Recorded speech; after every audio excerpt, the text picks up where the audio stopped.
here's the thing. I know I'm wearing a mask right now, but as I was literally putting on this turmeric face mask, I have been struggling with acne since December of 2021. It came out of nowhere and it hasn't stopped since. I've been told it's hormonal acne, and to me, I just thought it was, some type of spiritual attack. And I prayed for years. And when I say years, I meant 2022, this year. I've prayed to ask God to take it away, take this cup of suffering away from me, and He hasn't.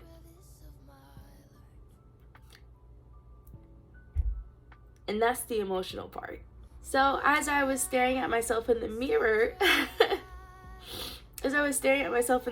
earlier, I asked God, I said, why won't you heal me? I said, why won't you heal me? I don't understand. I'm already like plant-based, and before, even when I was plant-based at the beginning, before I started breaking out, I wasn't breaking out. I was fine. My skin was clear. I had beautiful skin. But as I was putting on my face mask, I was looking at myself in the mirror, putting it on all the blemishes of my face. And I said, wow, without these blemishes, I love the other parts of my skin. And God was like, well, why? And I said, because I don't see the blemishes. And I look at Him like He's a character in The Office. And I looked at Him, I said, why won't You take this away from me? I'm trying to do everything that I can. It sucks, but God said to me, Jocelyn, my daughter, He said, I'm teaching you. He said, Jocelyn, my daughter, I am teaching you to love yourself with blemishes and without blemishes. Because before, I was without blemish on my face. So I didn't have to work for my skin. I didn't have to.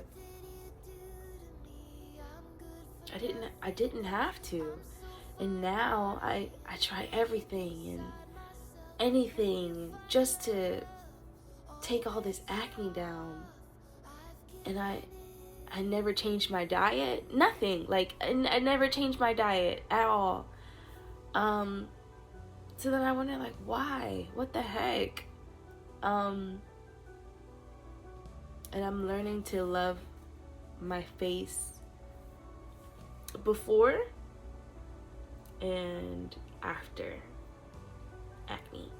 And for those who are going through a journey of acne, to be honest, it sucks.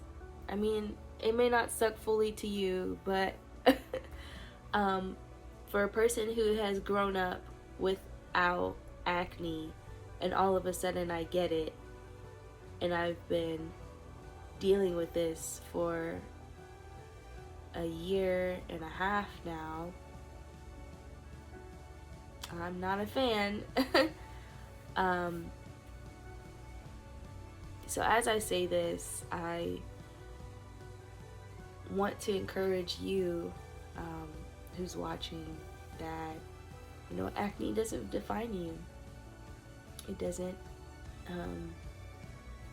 Because while I've had this acne, I've actually reached a lot more people in my ministry. I've reached a lot more people in general. I felt like I was able to relate more to people in a way, because I felt as if I didn't have to work, for my face. And when I say this, I felt like I didn't have to work for my face. I felt as though there was no need to wash it twice a day, take care of it, put moisturizer on it, put sunscreen on it. And during this time, I learned to put sunscreen on.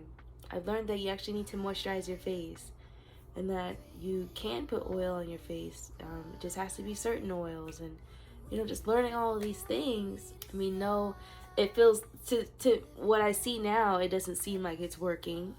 And I told myself I would never resort to taking pills or anything like that, and I end up resorting just for like 2 weeks, and I couldn't do it anymore. I couldn't. I said, pills will not solve this. Pills will not solve this. It's internal. And I believe it's a journey that I'm going through on purpose, for God to get the glory. And I pray that every step of my life, God always gets the glory. So I just want to encourage you with that.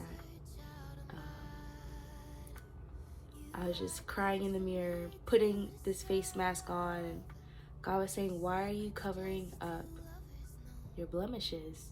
Do you not feel pretty with them? And I said, no. No, I don't.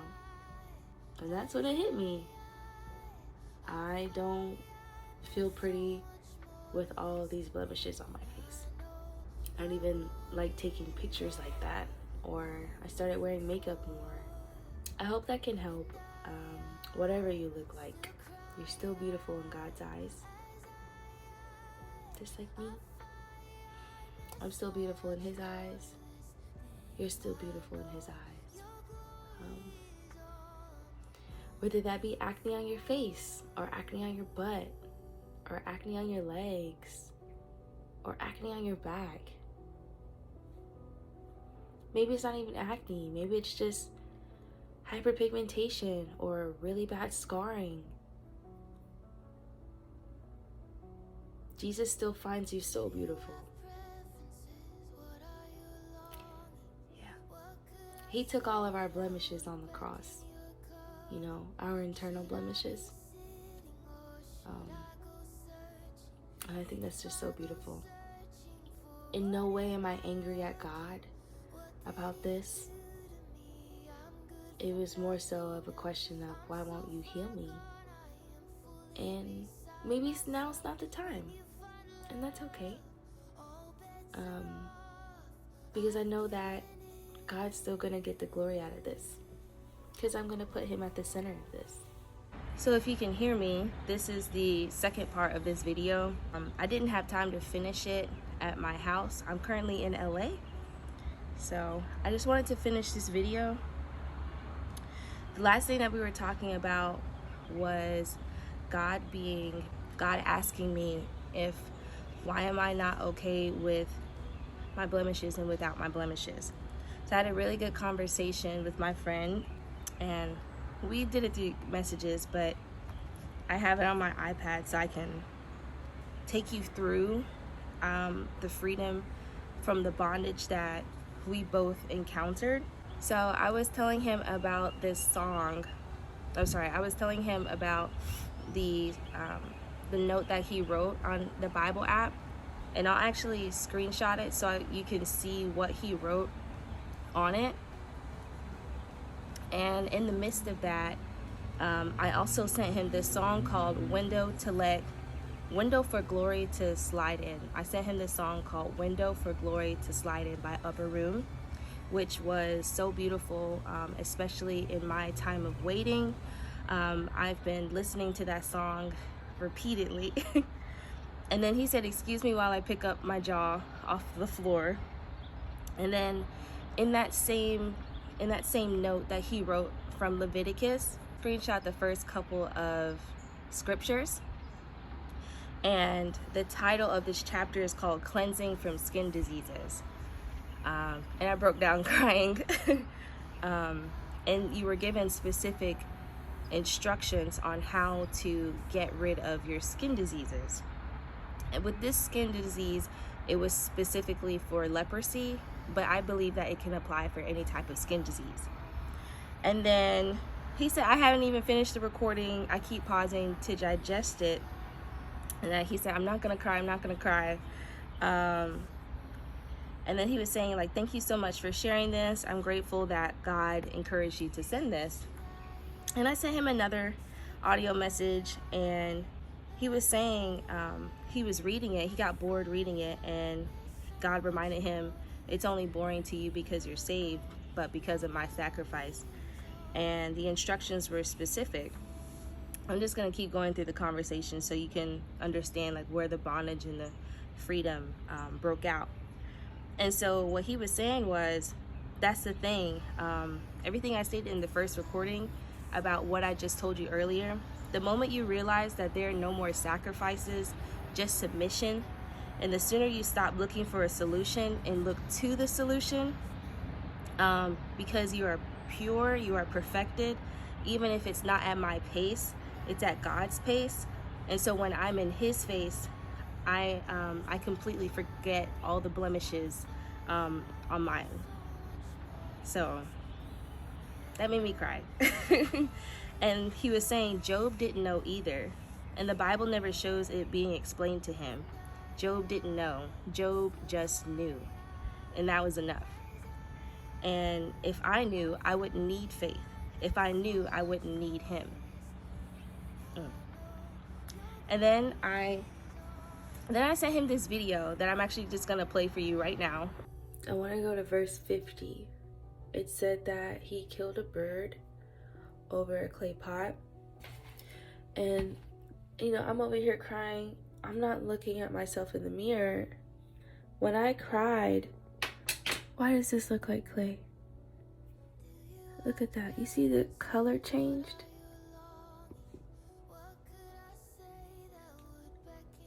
And it said the clay pot was filled with fresh water. Was it fresh water or living water? It was fresh water. And I was thinking, because God is the living water, Jesus is the living water. We are in the potter's hand. We are the clay pot. My face looks like clay. And God is molding me to be who he wants me to be. So I look like clay. I look like clay. And it's beautiful. I'm a beautiful clay pot. We were talking about how you never know what clay is being formed into. That's the beautiful thing, because we are in the potter's hand, because it's clay. And then he sent me this song called You Know Me by Stephanie Gretzinger. And when I first heard this song, it literally clicked. The first prophetic word that I received, Chandler Moore was singing in the background of this song. And I thought he made it up, but he didn't. And so now everything came around full circle. I listened to my first prophetic word. One of the things that the prophet said to me was, stop trying to make things happen in your timing. And I said, wow. Thank you. Thank you for that. And then we were talking about earthen vessels. We were talking about that the word pot, the word clay means another word for a vessel. And I looked up the scripture, earthen vessels, is 2 Corinthians 4:7. He screenshotted and said, for God said, but we have this treasure in jars of clay to show that the surpassing power belongs to God and not to us. And I repeated it, to show that the surpassing power belongs to God and not to us. And it came around full circle. And at that point, I wasn't even thinking about my blemishes. I wasn't. I was just wrapped up in what God was doing in my life, because he's doing this for his glory. And even though I'm wearing makeup right now, it's just because I want to. I'm not trying to hide anything. I just wanna wear makeup today, and that's okay. But in no way am I going to try to do things in my own timing, trying to scrub off my face or anything like that. I have to do things in his timing, and I can't do things in his timing if I want to do things in my timing, because that never works unless I'm submitted to his will. So with that being said, so much bondage broke off.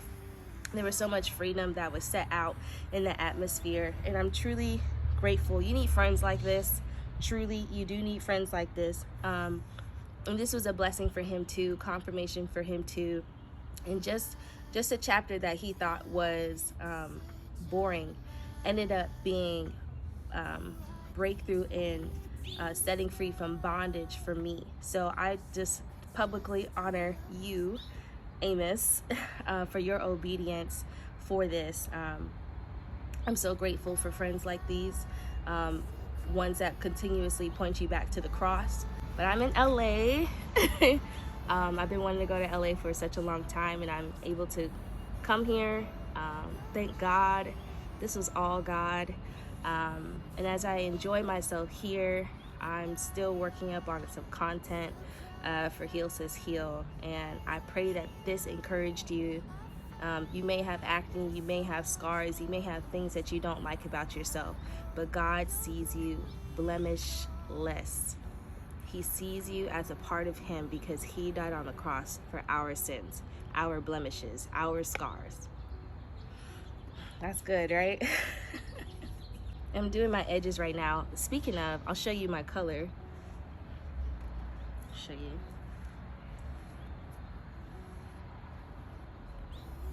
How's it look? Does it look good? Cool. Well, I'll see you later.